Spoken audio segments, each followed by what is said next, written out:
驗罩咧代表係正教。點解咁講咧？因為朝頭早咧，法師咧，即係一起身咧，佢哋做嘅功課咧就係讀靈驗咒。咁咧，靈驗咒咧就係法師嘅早課嚟嘅，仲有加埋其他咒啦。咁喺靈驗咒嗰度咧都好重要，因為成為一個出家人啦，其實佢哋都要識背靈驗咒。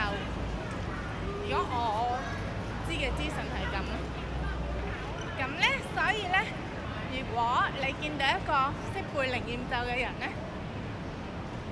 真係可以黐埋去到。我自己都揾緊呢啲人。我咧之前去好多年咧，靈驗壇法會唔係好多年嘅，幾年啦。我真係見到啲師兄好叻嘅，識背啦，唔使睇都可以讀到靈驗咒。佢哋啲氣場真係唔同㗎，佢啲氣場咧好乾淨嘅，同埋好清嘅，啲氣場唔同嘅，真係。